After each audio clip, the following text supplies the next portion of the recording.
welcome to another edition of Betweenplays. Okay, so gotta get these videos up, right? Too many things happening all at once, so we're trying to get them going. So right now we're going to be talking about upcoming IPOs on Wednesday, the 16th. So what is that? We have Snowflake and we have JFROG. You go to my playlist. You'll actually see it up here. You can click on them because I always put in my playlists the companies that I'm researching. So that way, like the ones that I go through, like a whole bunch of them, and the ones that I thought that really helped me out understand the way the companies work, I post those there. So it simplifies the task of like having to go find all these things in YouTube. Anyway, so that's it. So I mean, some people probably have enough money to put in both companies, and some people are trying to figure out which one to go with. So let's get to it. So recently, the evaluations, because I guess the NASDAQ, everything's starting to go up. Everything was green today.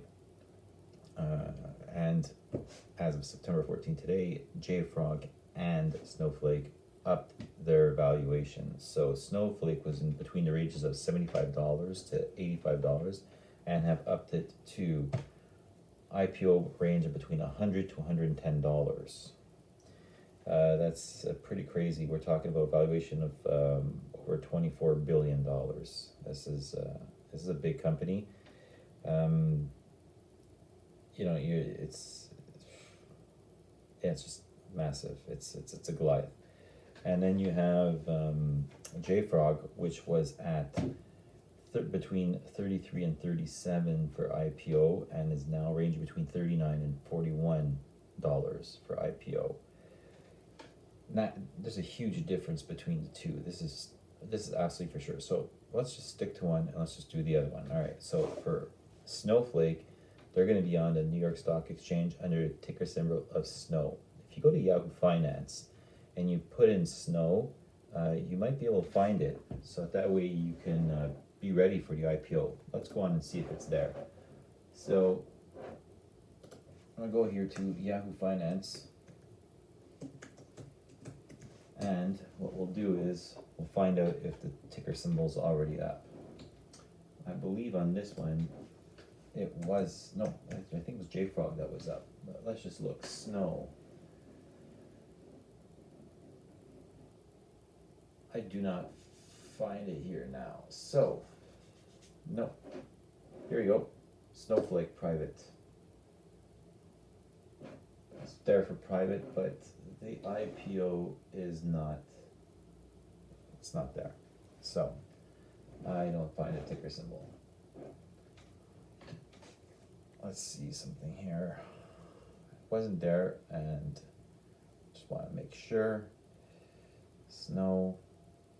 No, don't find it, but JFrog should probably up under Frog, if I remember correctly, and we got JFrog. JFrog is there, so you can put in the ticker symbol for Frog, for JFrog, and boom, you'll have it right there. And let's see, that should come up. There you go, JFrog right here, and you can add it to your watch list. And once you've added it to your watch list, it's going to show up, and you can track it because you'll look on Wednesday and you can just follow to when it opens up. All right, so let's go pretty quick. So Snowflake. So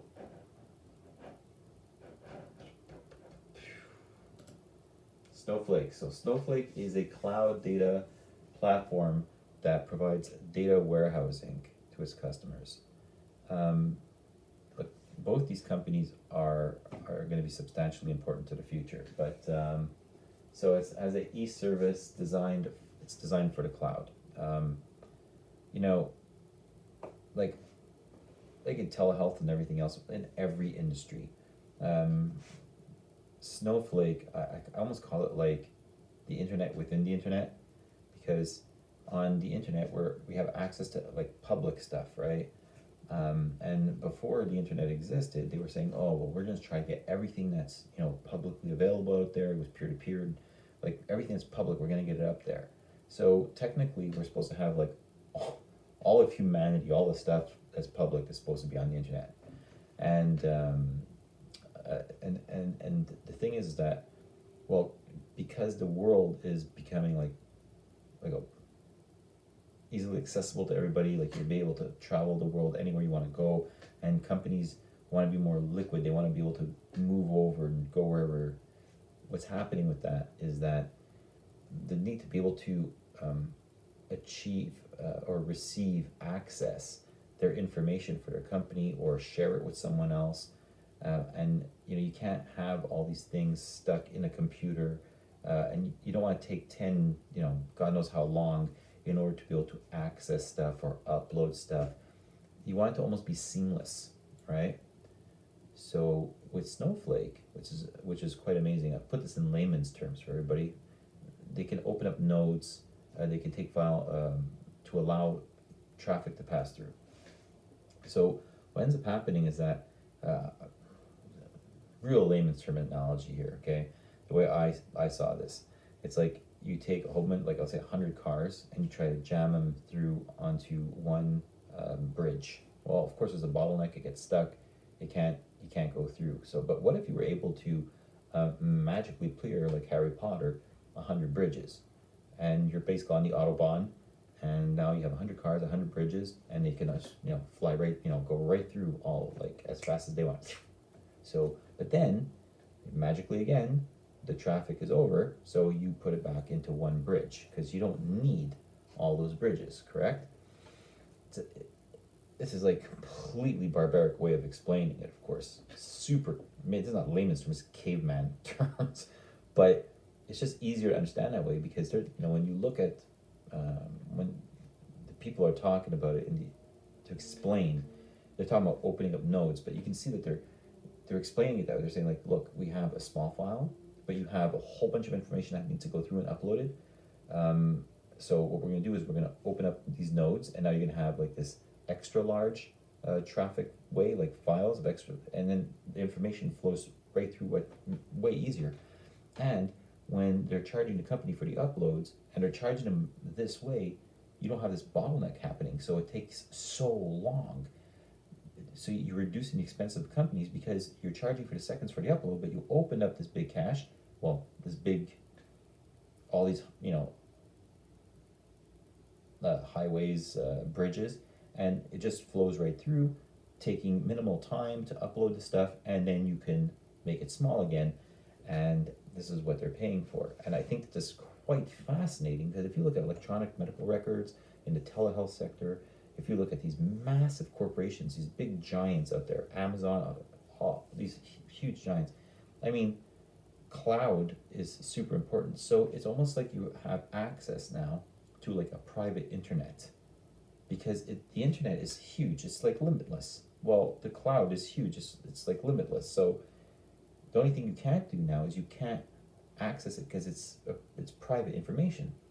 But what's really interesting is that, let's say you want someone needs a file in Thailand, but you want them to only have access to one specific file.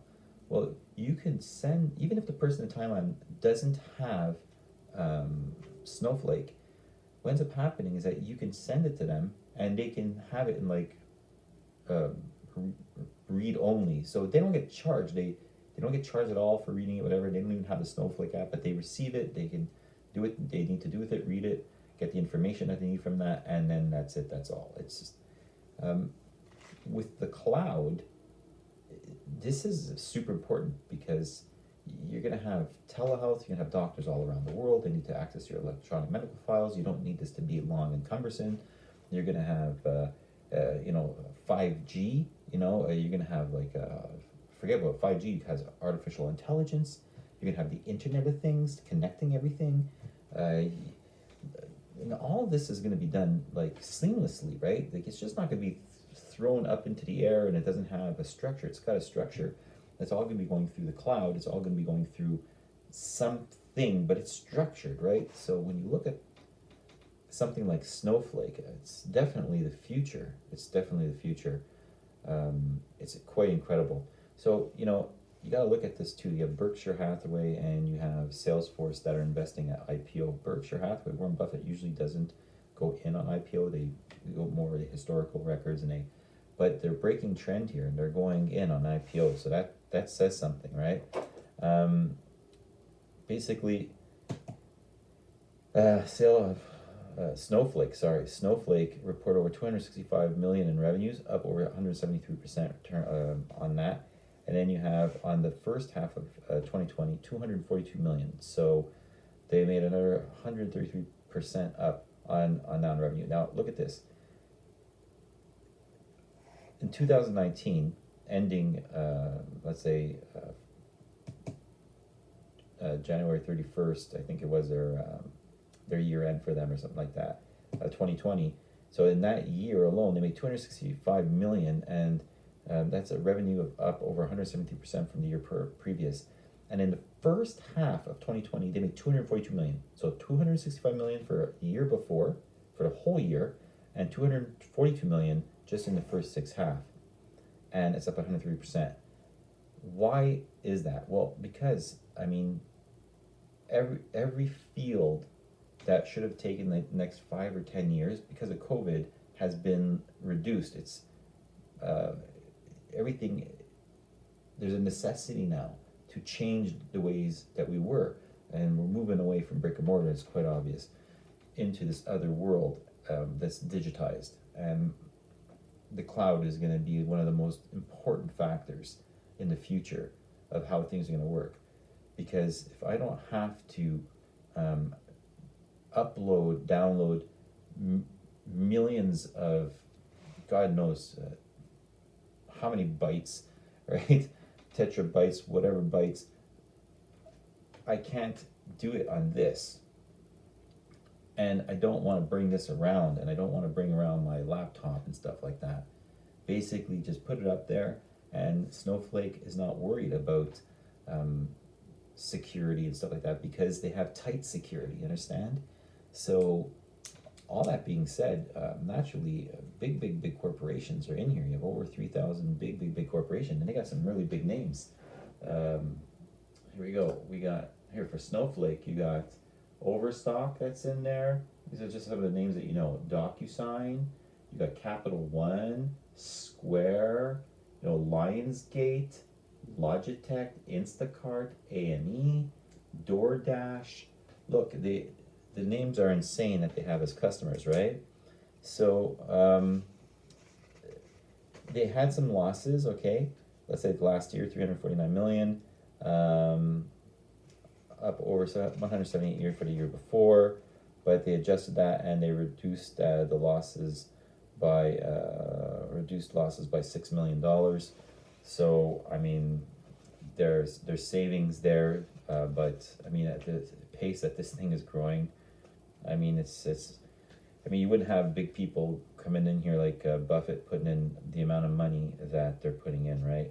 And one of the big things about Salesforce is that on IPOs they've made some really good acquisitions, not acquisitions, but purchasing of shares. You got DocuSign, you have Zoom and Twilio that were some of their first. So what you're looking at is some pretty impressive stuff here. And of course, you know, when it comes to safety and security, you have here that Snowflake had purchased Cryptonumerics, one of their purchases from Toronto for 7.1 million. So you know they're very aware about this, but they're not worried about it. And the CEO even states that we're moving to this new world, and this is not something that we should be worrying about too much anymore. University of Notre Dame, like it's just crazy. But you know their IPO is pretty high, between 110 million for the average consumer, correct? So that might hurt. But Berkshire Hathaway and Salesforce are picking up about 250 million shares, and Berkshire Hathaway they're able to pick up an extra 4 million, right? So this is going to be quite incredible, and that's 500 million for Buffett, okay, in the company, 500 million in for Buffett. Now, I find this one is easier to explain is because we understand the cloud.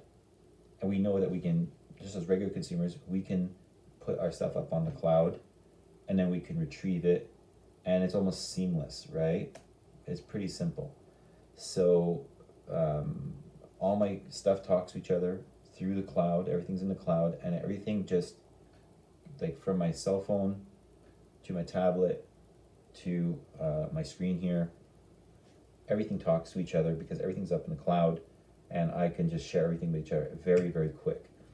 So, and basically, I'm not a huge corporation that needs that technology. I can't even imagine if I had these big names, all right, and you had like some people out in, let's say, Italy, some in China, and then some others in the United States, Canada, and they're all trying to work on projects, and people need things really, really quick, and then the next thing you know, they wouldn't have this type of technology, data warehousing technology. Doesn't make sense not to have this. It just doesn't make sense not to have this, especially in the direction we're going. So for me, this is huge, absolutely huge. And look, Buffett and Salesforce and a whole bunch of others for sure think it's huge and think it's a future because Berkshire Hathaway, I'm not just talking about anybody here, right? Mr. Warren Buffett himself. I always think about what he says, if you have to, if you want to have one car or two for your whole life, like he said that to like some students in the school, and I thought that was great. This is how you can pick your stocks, very important.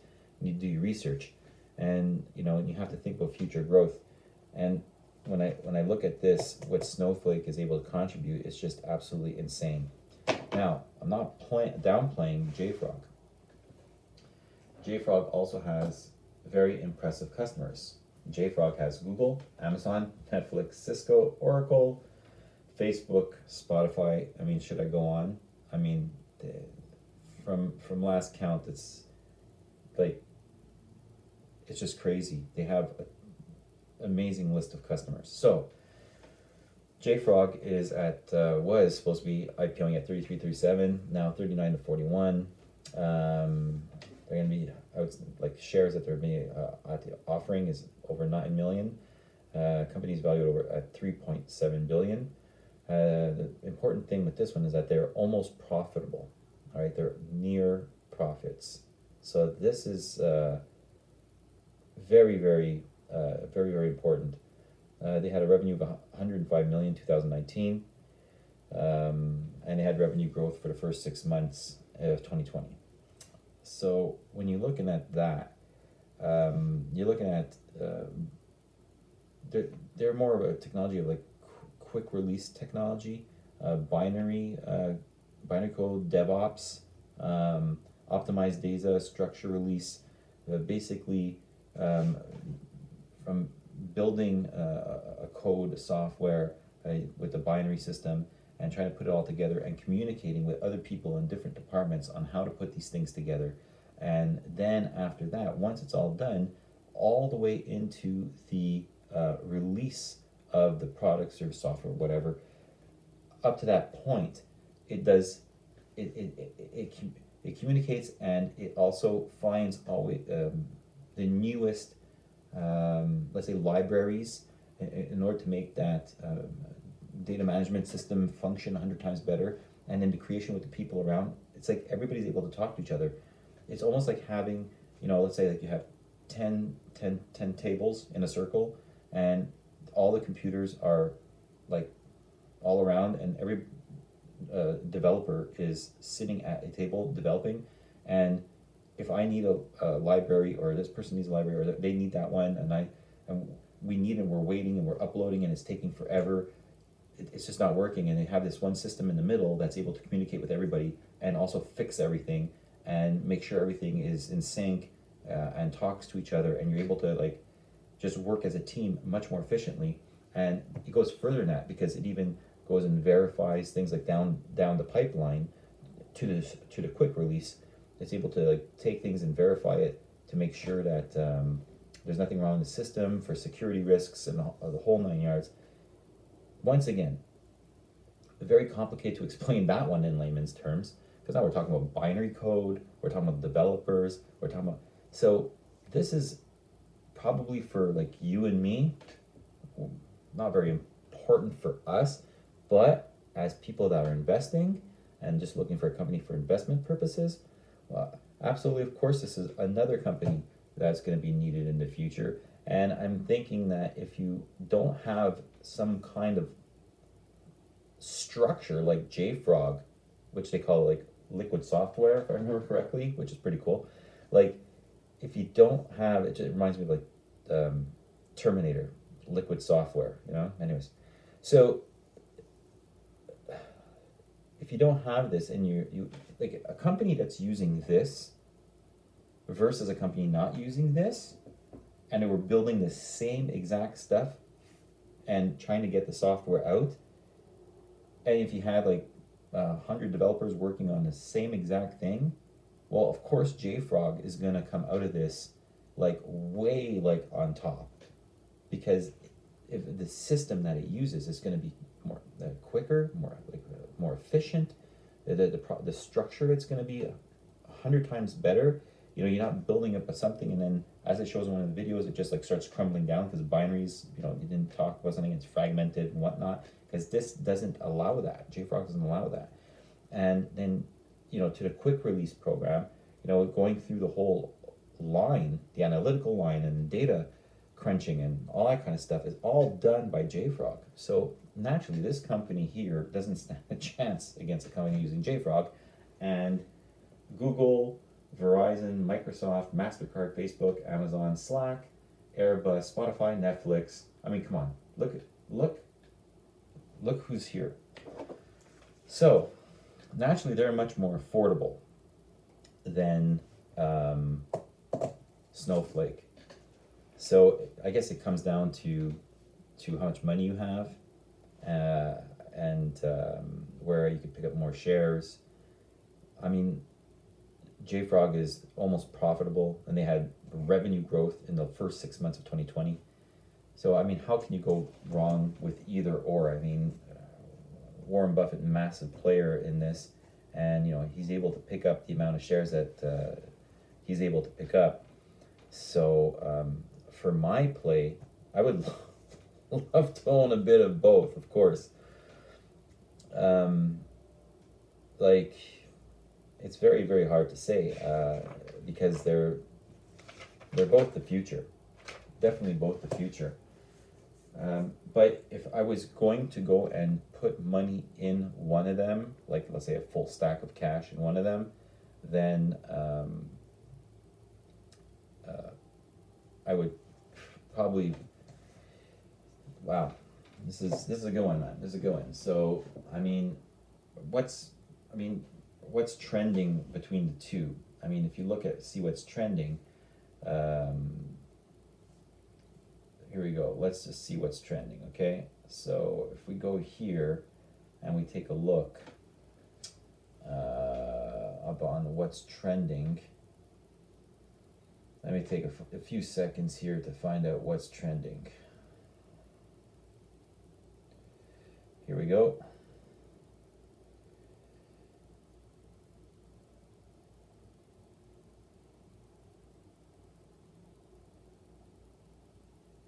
All right, so let's see what's happening here.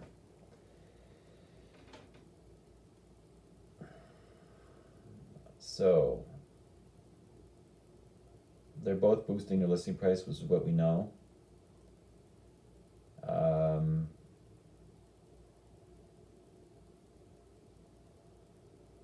So we have here IPO explosion, Snowflake leads a wave of filings to go public.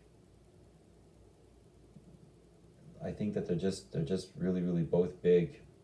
Snowflake, JFrog, yeah, startup, you know, so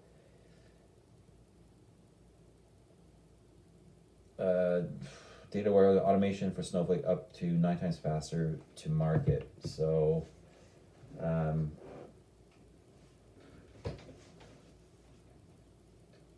look, they're both good. I mean, it's really going to be up to the person to do their research here.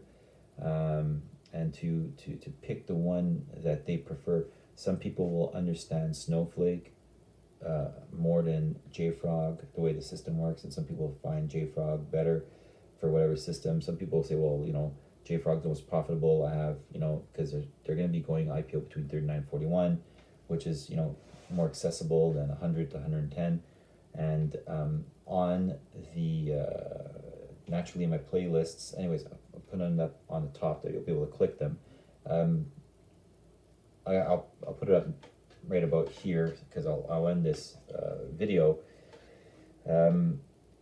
Go and see which are the ones that you like. Try to understand both of them.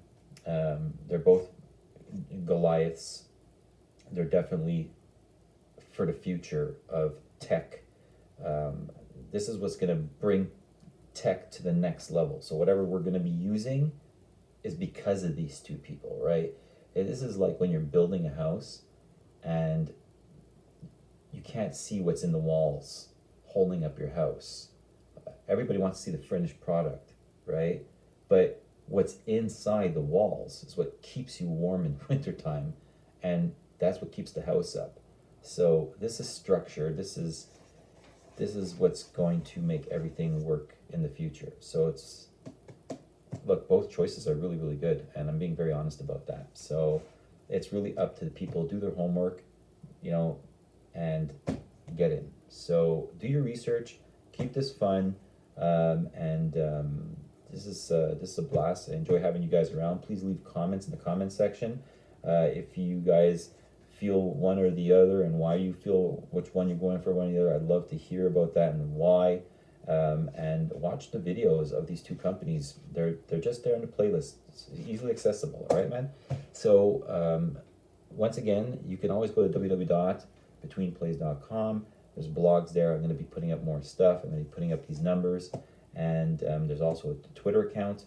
You know, please subscribe to this channel and even to the Twitter account. Like, listen, follow, and, you know, this is just going to get bigger, bigger, bigger, bigger. So have a great day, guys, and thanks a lot. And thanks to all my subscribers. Very cool, guys. Very, very cool. Like, keep on commenting. It's a lot of fun. The more I hear from you guys, the more fun I'm having. All right.